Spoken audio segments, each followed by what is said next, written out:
Hi.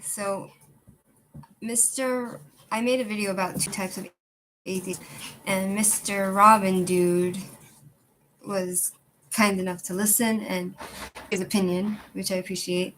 So, as far as goes, the discussion that we're having, right? So, I say that there's two different kind of atheists out of arrogance or there's pain involved. So there's at least three since there's me. That's what you say. You don't hate God.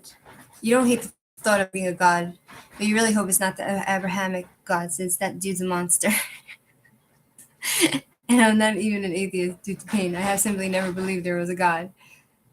Mr. Robin is saying this. And keep in mind, when I was a little kid, I believed in Santa Claus, but never God. Honestly, as I grew up, it became something of a shock to discover that grown adults actually believe this God thing. I thought that for sure it was like Santa Claus, that the adults were perpetuating it for the kids, not that they actually believe it. My entire issue with the whole God of Gods idea these days comes down to evaluation, how and why I accept claims, and then working out that no God passes the criteria, so I don't accept them. Okay, I hear your argument. However, your argument is still egocentric. You know what I mean? Like, you don't accept that there is a God. You know what I mean? You think you're more intelligent than any other being that's out there, whether it's of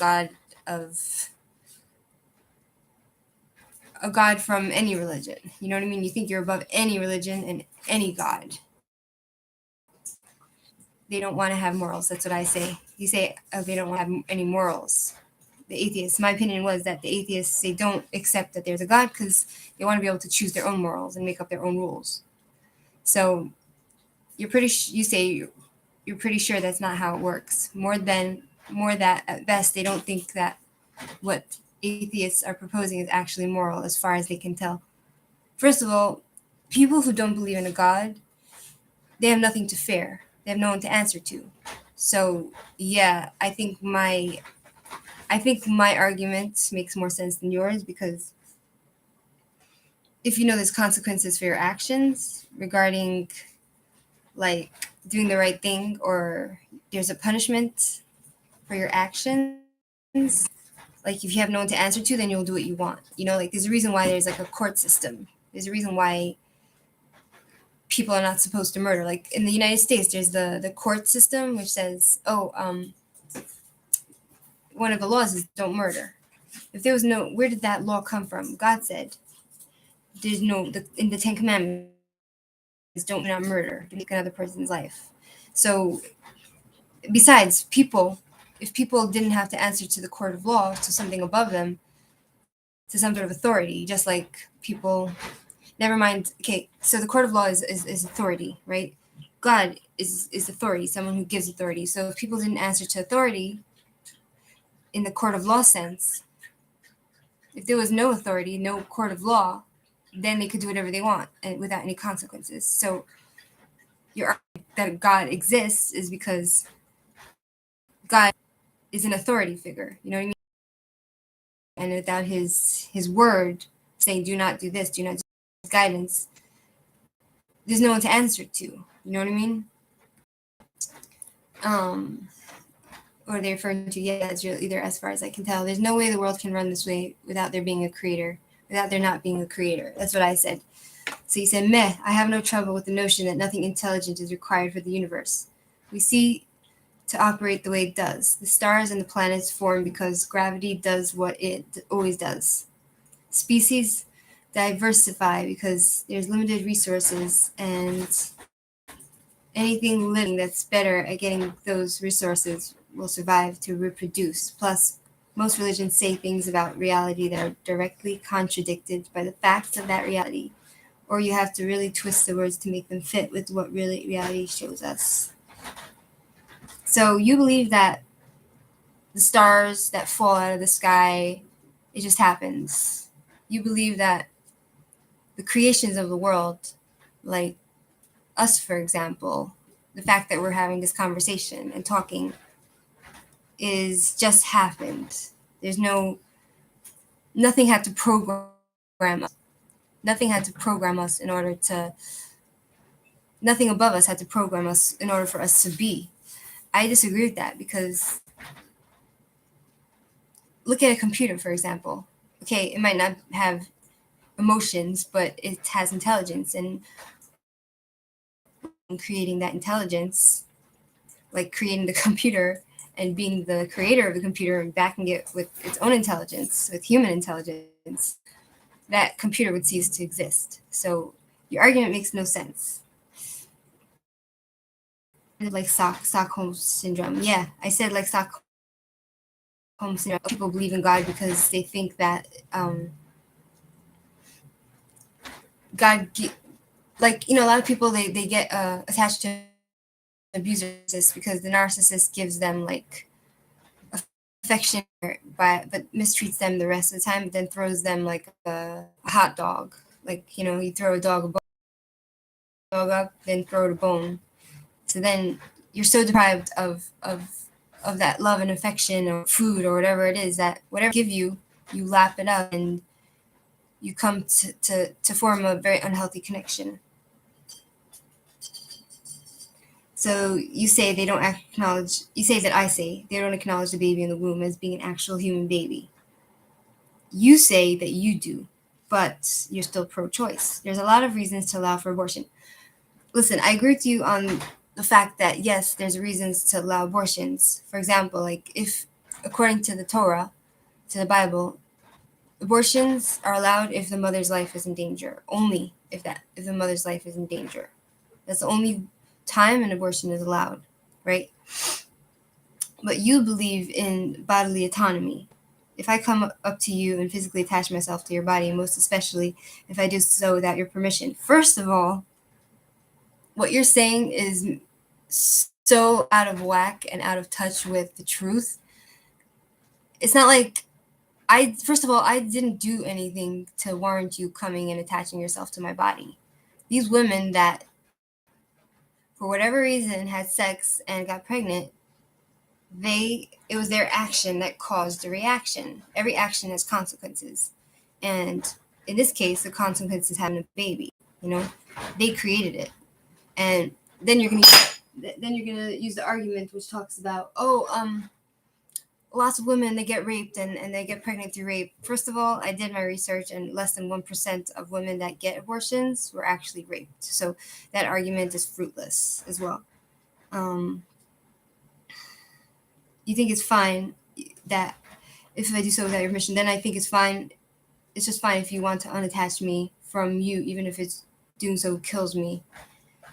So the comparison that you're making with this argument makes absolutely no sense at all. It's your body, your choice. Something with the baby. Same thing with the baby. No, it's not the same thing with the baby. Even people that, even if you say, like I see in your argument here, you say, abortion should be allowed because then the child will grow up in foster care systems and be abused, blah, blah, blah. First of all, the reason why you think that in the first place, that you can predict the child's future, even if you say statistically what happens to these children that end up in the foster system, in the system, you say, they will have this kind of life. You're predicting their future, right? I am a tarot reader. And you think you can predict the future? You think you're God. And that goes back to the argument where you think that, it's okay to not believe in God, because then you become God yourself. If you don't believe anything above you, suddenly, you see, you're making the rules. You're deciding on the fate of that child that's going to be born. You're deciding his future. You're predicting his future like you are God yourself. So that just confirms my point, where I think that I'm not trying to put you down or be mean to you, but personally, I think that you are an egocentric maniac. You're actually proving my point that the fact that you don't believe there is a God that runs things, you just proved my point by saying that predicting children's future, like you say here, the baby is sucking up like a parasite resources of your body and risking causing you permanent alterations to your body, and your chances of dying as a woman from giving birth are thousands higher than having an abortion. That's pretty bad. First of all, That's a good argument. Childbirth is actually very dangerous, but these days we have C-sections and most people deliver safely, right? And it's a beautiful thing, childbirth, you know? It's much more beautiful than abortion. Like I saw this woman on TikTok and she was on TikTok and she was like, she got an abortion and she was saying how horrible it is and how she suffered, blah, blah, blah, blah, blah. And I'm just like, why didn't you just give birth to the baby and give it up for adoption? Even if it's in the system. You're not God. You can't predict the future of a child. You know, like a lot of people that were in the system, you know, ended up in the system, they're children of rape or whatever, they come out now and said, would you have aborted me? I'm glad you did because I have a wonderful life right now, you know? Okay, so, and then after you say, and then there's after the fact where unwanted pregnancy tends to lead to children that are unwanted and therefore often treated badly, plus the strain that such a child places on family that already exists. So you're using this argument where children are basically a curse. Life is a curse. Such children then are not only taking resources from the mother, but also other children. All right, so now you're saying, okay, other children's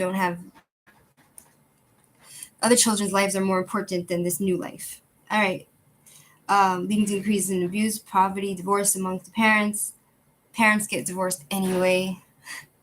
Other negative outcomes. This is your viewpoint. It's how you choose to look at life. You know what I mean? And other negative outcomes. Then add on top of that the fact that due to the way hormones work, it's very hard to give up a child for adoption. Not to mention the stigma attached with it. Those who do so are being considered bad people instead of, you know, people just trying to do their best in a bad situation. Look, that's life. Life is tough, you know? Like, you're bringing all these, like, situations and viewpoints. This is life. Life is pain. Life is suffering.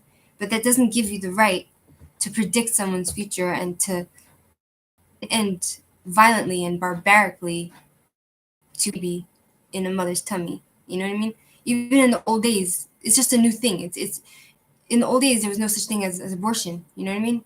In the old days, like now, it's a new form of barbarism. If you personally feel that this is an issue you disagree with, that's fine. Pro-choice is above all about choice, right? You can choose body.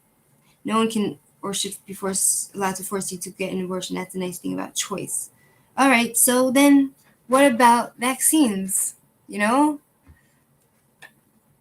what's your argument about vaccines? The COVID vaccine. Oh, we should have a choice to take it or not, right? But then everybody is coming and saying, oh, you need to care about other people, you know? But it's my body, so I don't want to put those harmful chemicals in my body. It's my health. So I feel like you leftists are actually pretty hypocritical generally. I'm not calling you, okay, I feel like your views lean more left. I don't think that you are as mentally deranged as a leftist because I see that you are, your conversation is pretty respectful. So I'm going to try to be respectful as well. It's not a fetus, it's a child in the womb. It's both fetus and a child in the womb. It's both, yeah. A fetus is a baby that's being developed. And both states of affairs are irrelevant to the conversation. No, it's not. No, it's not. The whole thing about pro-choice has not one thing to do with the status of the clump of cells in the womb. It's not a clump of cells. It's a baby. The zygotes, the fetus, the baby. The fetus is a baby. The baby is a fetus. No matter which way you want to look at it, which way you want to dehumanize it and belittle it and actually deny its reality. The reality, the fact that a baby in the womb is a human baby, a clump of cells. We are all a clump of cells. So you're just saying, oh, the baby is a clump of cells. Yes, it's a clump of cells. So are you and so am me. And that baby is actually has a subconscious, has a consciousness, has a soul, has thoughts and feelings and emotions. According to what? There are Christians who have pointed that out. According to the Bible, the soul enters the body at birth. And that the spirit enters the body at birth, not the soul. The soul is already in the body. The spirit, that is the difference. Moreover, it's very clearly it's not murder to cause an abortion, and this was even mentioned in the Christians before Roe versus Wade. First of all, I'm not Christian, so I don't believe in Christianity. So I don't believe any of their doctrines, any of their teachings. I'm Jewish. They don't want to have anyone to answer to, because if there's no God, then they need to have morals. That's true. Yeah, that's what I say. And you see, any of them that think their way through it will realize they do. What we call morals is our subjective opinion, that we want to live happier and healthier, and by doing things that go against what we hurt, that we hurt not only others, but also ourselves, by harming the very system we rely on other people for our survival and thriving. Okay, point there. However, most people, without laws set up, be like the Wild West. It would be like in certain places in Africa, tribes that eat people. You know what I mean? And they eat each other. So that's the morals they choose, because whether they believe in God, then there's this whole discussion: which God do you believe in? You know what I mean? Which God? What did God say? Who's God? Which God? What God? It's a very deep conversation, right? So then you say they can choose their morals. That's what I say, right? So you ask me, and aren't you, a woman, glad that's the case, so that these days you are allowed to vote, work outside the home, attain the same rank as men, and so on? All things that we consider morally wrong in the past, often with people pointing it to one holy book or another for support of this idea. Firstly, if you look at the Bible, there are many, many stories of the women actually going out to work, having the right to work, bringing in the money, supporting the family, you know what I mean? Having the power in the governments, you know what I mean? It's just, I guess it depends which country you lived in and which century you lived in, where women were oppressed by men, and not given rights. But if you look at the Bible and you look at, there's many instances where women are given the power and the rights to be independent, and own property and go and work and everything else. So, it depends where you were from. And in the Bible, we're talking about the Bible, women were given rights, certain rights. And there are actually stories of like women going and doing amazing things and making change. You know what I mean? It's not like what you're saying, like in the past, women were completely powerless, Plus, I do agree there's a point where women should, of course, we should have freedom, and I'm happy for the freedom that we have. You know what I mean? Where would I be without having the opportunity to get a job, right? So I'm not contradicting that, what you're saying. But the Holy Book is not always trying to hold women and make them into property, So I say you can imagine the frustration of God being ignored and being denied. It's to deny God's existence. You say why this is a God we're talking about here. When I do something for you, I'm giving up something of which I have a limited amount in order to do that for you, be it time, money, something I have, and so on. But a God has no such limit. Any all-powerful thing for anyone ever is costing them less than you giving someone a penny or listening to them speak. Such a God has infinite resources, infinite time. That's true. Exactly. And that's one of the arguments which boggles my mind, which makes my mind crazy. The fact that God created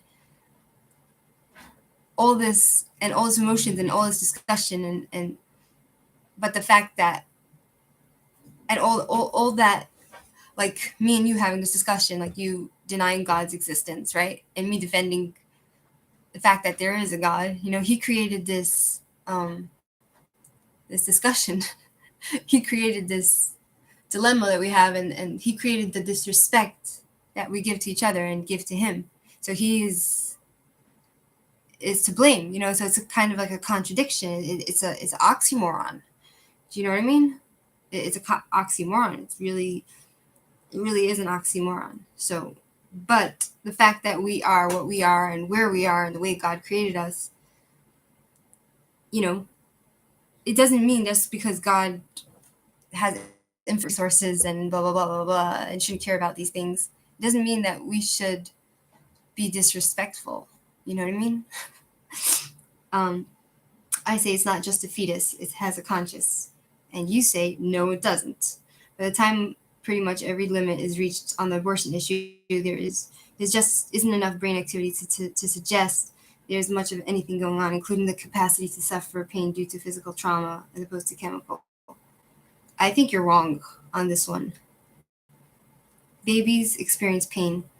You know, if a woman is pregnant and she gets stabbed in the stomach, the baby will feel the pain of being stabbed. You know what I mean? You make no sense. A life force. Yes, there isn't a life force, you say. Life is just really complicated chemistry, and there's no clear point where things start being alive. Viruses, for instance, are they alive or not? Seriously, I'd like your position on this. And while you're at it, are crystals alive? Yes. They have, there's different levels of life. You know? There's inanimate life. There is, nothing exists without a spark of life in it. You know what I mean? The dust has life in it. It has capabilities to give life that actually grows. You know what I mean? Crystals, yes, they have. Even though they're dumb, like you say, like dumb as a rock, it's still a form of life. It's in this world. Everything is a form of life. You know, like crystals give off energy, for example. You know, that's why tarot readers they buy these. They have special minerals. That's their form of life. Crystals, they have their form of life. They have the energies, the minerals inside the rock. Each rock gives off different minerals. You know, so it gives off energy. It's like denying the sun rising in the morning. There has to be power behind that. Yes, it's called momentum. The sun rises. It's like denying the sun rising in the morning. There has to be power behind that. So you say, yes, it's called momentum. The sun rises because the earth is spinning. There's nothing intelligent about this. Stuff in space spins. Getting it to stop spinning is a nifty trick. Since being in space, there's nothing there to stop it moving. Well, almost nothing. What is space? Don't you really, when you think about this, like the fact that you're presenting me with this art, you know, and you're telling me that you really mean to say that you really believe that there is no intelligence behind space? Like space is infinite. Space is endless. You know what I mean? Don't you question that? You don't question the sun rising. You just think it happens. You think it's just nothing to stop it moving. Where did it come from? Like, I don't know. I do think you're arrogant. You know what I mean? Even though I think you're as a human, you're respectful because you didn't curse me out or anything in this chat that you wrote, Robin dude, in the response. I mean, I appreciate that you listened to my rant about atheists, but I do think that you are arrogant, and I think you have a big ego.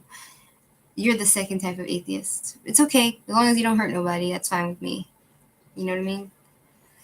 And as far as babies being born, you know, like you say, oh, your argument before about you attaching yourself to somebody else's body, like a parasite, that's a totally different concept altogether. You know what I mean? Like, the reason babies are born is through sex. That's the way it happens, you know? And you have a choice whether to sleep with someone or not. And even if you didn't have a choice, even if a person was raped and they end up pregnant, you know, I don't have a problem with early on abortion, like the first month. I have no problem. Even 2 months. But after that, it's kind of like barbaric, you know? Anyway, thanks for listening and hanging out with me, taking the time to write.